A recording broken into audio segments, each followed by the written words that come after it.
نحمده ونصلي على رسوله الكريم أما بعد فأعوذ بالله من الشيطان الرجيم بسم الله الرحمن الرحيم كل نفس ذائقة الموت وقال النبي صلى الله عليه وسلم الكيس من دان نفسه وعمل لما بعد الموت والعاجز من اتبع نفسه هواها وتمنى على الله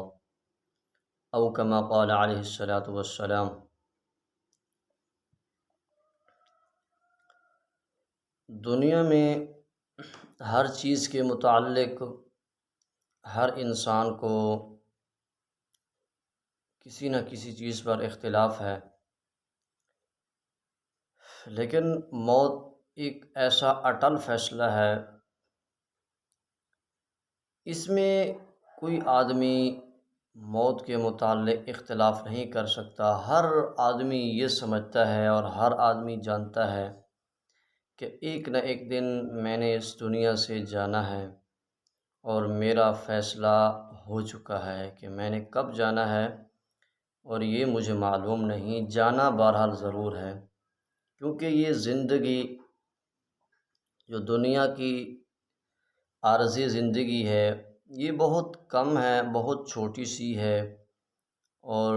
یہ دنیا ختم ہو جانے والی ہے، اور آخرت کی جو زندگی ہے وہ ہمیشہ ہمیشہ کی زندگی ہے، ابدی زندگی ہے۔ تو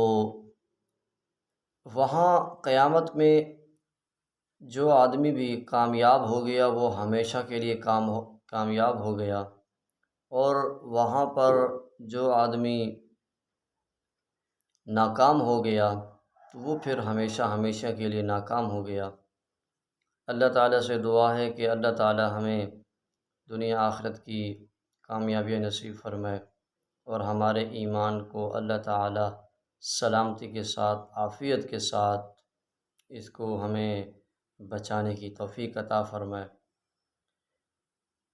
حضور صلی اللہ علیہ وسلم کا پاک ارشاد ہے، الکیس من دان نفسہ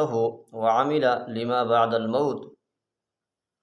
والعاجز من اتبع نفسہ هواها وتمنى علی اللہ۔ اللہ کے نبی صلی اللہ علیہ وسلم نے ارشاد فرمایا کہ سب سے بڑا عقل مند وہ ہے جو اپنے نفس کو کنٹرول میں رکھے، اور موت کے بعد آنے والی زندگی جو کبھی ختم ہونے والی نہیں ہے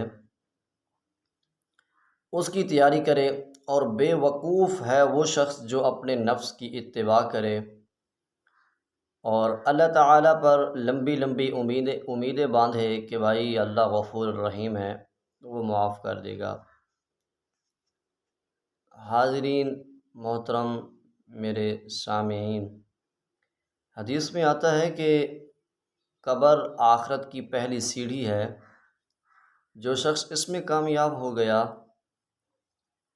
تو وہ تمام مراحل میں کامیاب اور سرخرو ہوگا، جو اس میں ناکام ہو گیا تو وہ ہمیشہ ہمیشہ کے لیے ناکام اور نامراد ہو گیا۔ چنانچہ سرور کائنات صلی اللہ علیہ وسلم نے ارشاد فرمایا کہ قبر میں کوئی دن ایسا نہیں گزرتا کہ قبر اعلان نہ کرتی ہو کہ میں کیڑے مکوڑے کا گھر ہوں، میں وحشت کا گھر ہوں۔ جب بھی کوئی ایمان اور صالح اعمال والی زندگی گزار کر قبر میں جاتا ہے تو قبر اس سے کہتی ہے، تیرا آنا مبارک ہو، میرے اوپر جتنے لوگ چلتے تھے ان میں تو سب سے مجھے محبوب تھا، اب تو میری باہوں میں آیا ہے تو اب میرے حسن سلوک کو دیکھے گا۔ یہ کہہ کر قبر چاروں طرف تا حد نظر وسیع ہو جاتی ہے، اور اس کی طرف جنت کا ایک دروازہ کھل جاتا ہے، اور اس کی قبر میں خوشبوئیں آتی رہتی ہیں۔ اور جب کوئی فاسق فاجر زندگی گزار کر آتا ہے جب کوئی فاسق اور فاجر اس دنیا سے جاتا ہے تو قبر اس سے کہتی ہے کہ غضبناک ہو کر کہتی ہے کہ تیرا آنا نامبارک ہو، جتنے بھی لوگ میری پشت پر چلتے تھے تو سب سے بدتر تھا اور مجھے تجھ سے نفرت تھی، اب تو میری باہوں میں آیا ہے،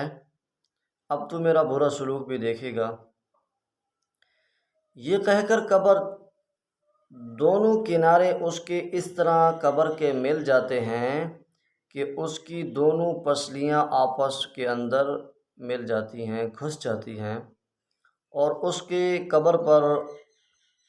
جہنم سے ایک دروازہ کھل جاتا ہے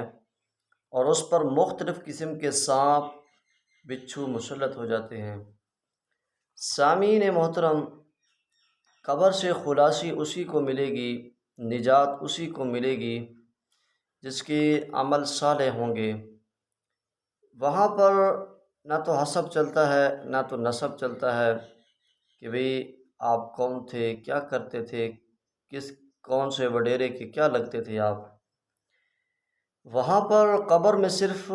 اعمال ہی ہمارے اچھے ہوں گے تو قبر ہمارا استقبال کرے گی، اور اگر ہمارے اعمال ٹھیک نہیں ہوئے تو قبر ہمارے ساتھ جو برا سلوک کرے گی تو وہ بھی حدیث مبارکہ کا مفہوم ہم نے سنا ہے، پڑھا ہے۔ دعا یہی ہے کہ اللہ تعالی ہمیں عذاب قبر سے بچائے اور ہمارے ایمان کو اللہ تعالی سلامت رکھے، اور اللہ تعالی ہمیں دنیا میں اپنے راہ ہدایت پر چلائے، اور آخرت کی زندگی، موت کی فکر، قبر کی فکر اور آخرت کی فکر ہمیں نصیب فرمائے۔ اللہ تعالی ہم سب کے ساتھ اپنی رضا والے اعمال نصیب فرمائے، اور اللہ تعالی ہم سب کے لیے خیر کے فیصلے فرمائے۔ جزاک اللہ خیرہ، احسن الجزا فی الدنیا والآخرہ۔